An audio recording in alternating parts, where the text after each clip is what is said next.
The air buzzed with the usual hustle of a busy airport. John Matthews, a 76-year-old retired Marine Corps veteran, adjusted the worn-out cap on his head, the embroidered emblem of the U.S. Marines standing proudly despite its faded colors. He clutched his boarding pass tightly, his old fingers trembling slightly, not from age but from memories. This wasn't just another trip for John. He was heading to Washington, D.C., to visit the Vietnam Veterans Memorial, a pilgrimage he had long postponed. His body was tired. His knees ached from years of service, but his heart remained as strong as the day he had enlisted. Yet, as he looked down at his ticket economy class middle seat, he sighed. The journey wouldn't be easy. As he shuffled toward the boarding gate, he barely noticed the tall, young man standing near the first-class counter. Clad in a sharp navy blue suit with a relaxed posture, the teenager scrolled through his phone, occasionally glancing around with a hint of impatience. To most passengers, he was just another privileged youth, but to the trained eye, his features were unmistakable. Barron Trump, the son of the sitting U.S. president. Barron was used to attention, though he rarely sought it. At 18, he had learned to navigate the world of politics with a silent confidence, maintaining a level of humility that often went unnoticed. Unlike his father, he avoided public speeches and controversies, preferring to stay out of the limelight. Yet, there was an air of quiet dignity about him, something his mother, Melania, had instilled in him since childhood. As the boarding announcement echoed through the terminal, John slowly made his way toward his assigned zone, his cane tapping against the floor. He felt the weight of exhaustion in his bones, the years catching up to him. Just then, a sudden jolt of pain shot through his back, forcing him to grip the nearest railing for support. Barron, who had been checking his messages, noticed the old man's struggle. He furrowed his brows and instinctively stepped forward. "Sir, are you all right?" Barron asked, his voice calm yet concerned. John looked up, surprised by the kindness in the young man's tone. "Oh, I'm fine, son. Just these old bones acting up." Barron nodded, but he could see the weariness in the veteran's eyes. As the flight attendants started calling for first-class passengers, he glanced at his own boarding pass. Seat 1A, first class, a luxurious stretch seat with endless comfort. Then he looked at John, his faded jacket adorned with military patches, his tired hands gripping the cane. A thought crossed Barron's mind. Without hesitation, he turned to the flight attendant and whispered something. She looked surprised at first but then nodded. "Sir," Barron said, turning back to John, "would you mind switching seats with me?" John blinked, caught off guard. "What? My seat's in first class. It's a lot more comfortable. You've earned it more than I have." John's eyes widened, his lips parting as if to protest. But something in Barron's expression told him this wasn't a publicity stunt. It was genuine. His throat tightened with emotion. John Matthews stood frozen, unsure how to respond. The weight of Barron's words settled over him like a warm yet overwhelming blanket. He had never asked for recognition, never expected anything in return for his years of service. To him, serving his country had been both an honor and a duty. But now, here was the son of the President of the United States offering him his first-class seat. A gesture so rare, so selfless, that John didn't know what to say. "Son, I appreciate the thought, but I can't take your seat," John finally said, his voice thick with emotion. "You paid for it, and besides, you're young. You deserve the comfort just as much as anyone." Barron smiled slightly, shaking his head. "Sir, with all due respect, I think you've sacrificed enough for this country. A comfortable seat for a few hours is the least I can do to thank you." The flight attendant, who had been listening to the exchange, stepped in.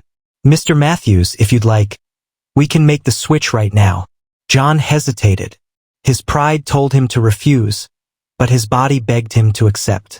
His back throbbed, his knees ached, and the thought of stretching out in a first-class seat instead of being cramped in the economy section sounded like a dream. With a deep breath, he finally nodded. "All right, son, but only because my knees aren't what they used to be." Barron grinned. "That's a good reason." A few passengers nearby, having overheard the conversation, watched in admiration as the exchange took place. A middle-aged woman placed a hand over her heart, whispering to her husband, "That's something you don't see every day."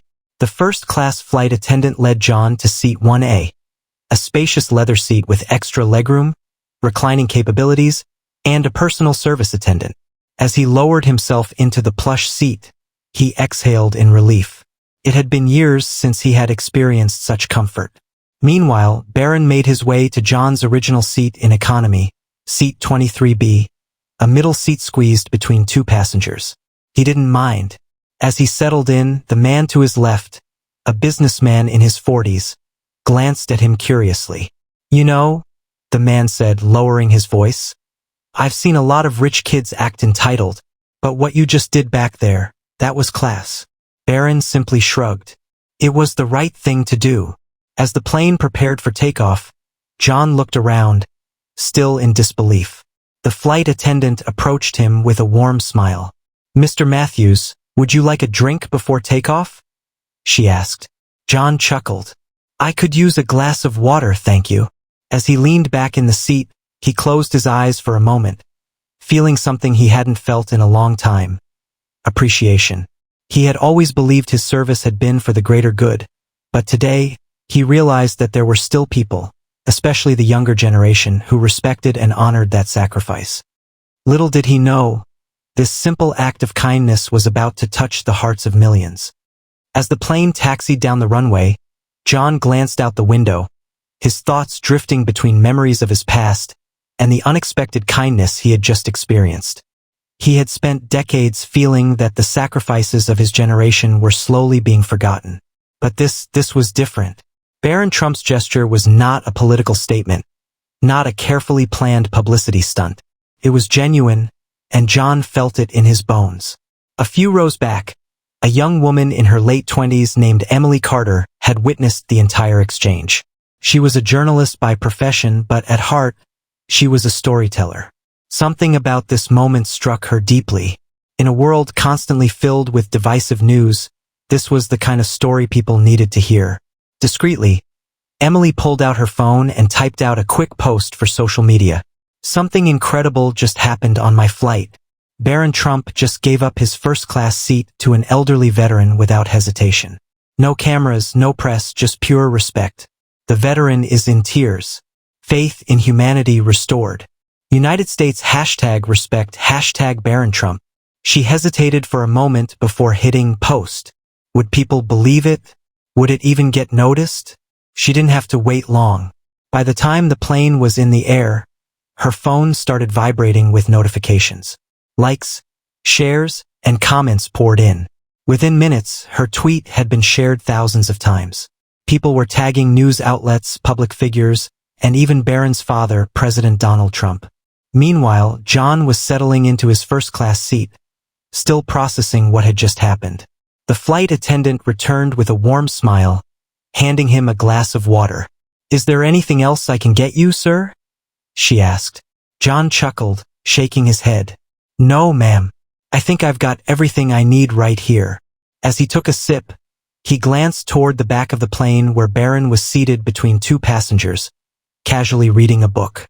There was no sign of regret on the young man's face, no sense of discomfort, just quiet contentment. A sudden lump formed in John's throat. This kid had the world at his fingertips, yet he chose to put someone else first. In that moment, John decided he wasn't going to let this go unnoticed. Reaching into his jacket pocket, he pulled out a small, round object, an old Marine Corps Challenge coin. It was something he carried everywhere, a token of honor among servicemen.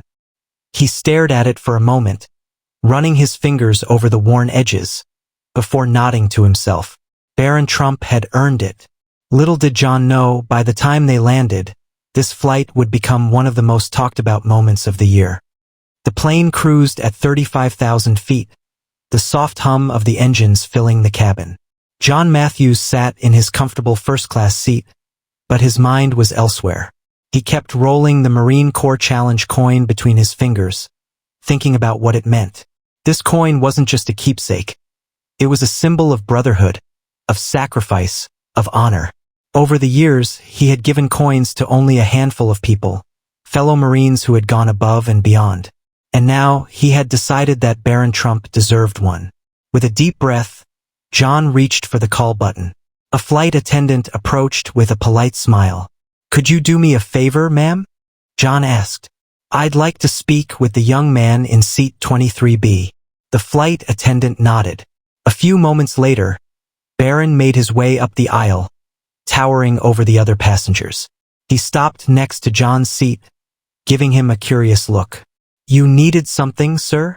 Barron asked politely. John motioned for him to sit in the empty seat next to him. As Barron sat down, John reached into his pocket and pulled out the coin. "I wanted to thank you properly," John said, his voice steady but full of emotion. "This here is a Marine Corps Challenge coin. It's something we give to those who've earned our respect. And son, today you've earned mine." Barron hesitated for a moment, looking at the coin in John's palm. It wasn't gold or silver, nor did it have any monetary value. But the weight of its meaning was unmistakable. Carefully, Barron reached out and took it. He turned it over in his hand, studying the emblem. "Sir," Barron said softly, "I don't know what to say." "You don't have to say anything," John replied. "Just carry it with pride. Because what you did today, it meant the world to an old Marine like me." Barron swallowed hard, the seriousness of the moment settling in. He wasn't one for grand speeches, but he knew he had just been given something truly special. "Thank you, Mr. Matthews," he said sincerely. "I'll carry it with honor." At that moment, Emily Carter, the journalist from earlier, happened to glance over and witness the exchange. Though she couldn't hear their conversation, she saw the old veteran press something into Barron's hand, and the way the young man held it with reverence. She snapped a quick, discreet photo. Not for clout, not for controversy, but because this was a story worth telling. By the time the plane began its descent, her post had gone viral, and news outlets were already picking it up. But neither John nor Barron had any idea that the world was about to hear their story. As the plane descended toward Washington, D.C., Barron Trump held the Marine Corps Challenge coin between his fingers, its weight more than just metal. It carried a legacy, a history of honor. He wasn't a man of many words, but he understood the significance of what John Matthews had given him. Meanwhile, John sat quietly, gazing out the window, reflecting on the moment. He had expected this to be just another journey, one final trip to pay his respects at the Vietnam Veterans Memorial. Instead, he had encountered something he never thought he'd see. A young man from the most privileged background showing him a level of respect and gratitude that moved him to his core. As the plane touched down and the passengers began gathering their belongings, John struggled to rise from his seat. Barron, noticing his difficulty, reached out a hand to help him up. John accepted it without hesitation, gripping the young man's arm with the same strength that had carried him through battlefields decades ago. "Thank you again, son," John said as they stepped into the aisle. "Not just for the seat, but for reminding me that there are still good people out there." Barron smiled, giving the veteran a respectful nod. "It was an honor, sir." As they made their way through the terminal, a buzz filled the air. People were staring, not just at Barron, who was used to the occasional curious glances, but at John as well. A few strangers even approached the veteran, shaking his hand and thanking him for his service. Unbeknownst to them, Emily Carter's post had exploded online. By the time their flight landed, it had been shared over 500,000 times, and major news networks were already covering the story. The news breaks. Within hours, the headlines dominated the media. Small blue diamond Barron Trump gives up first-class seat for veteran. A heartfelt gesture that brought a Marine to tears. Small blue diamond son of the U.S. President shows incredible respect for military hero. Small blue diamond, a small act of kindness sparks a nationwide conversation on honor and respect. The post reached millions of people across the country, stirring emotions in veterans, active duty soldiers, and everyday citizens alike. People took to social media, praising Barron's humility and respect. Some even called for him to be recognized publicly. At the White House, President Donald Trump caught wind of the story during his morning briefing. As he scrolled through the posts, a rare look of pride softened his expression.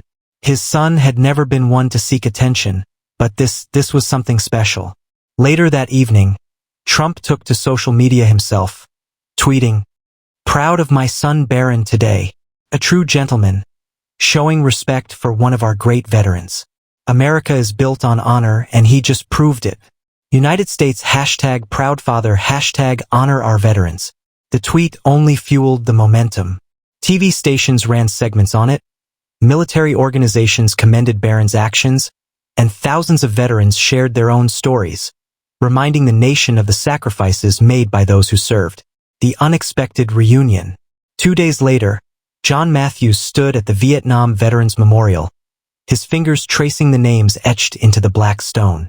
He had made this journey countless times before, but this time felt different.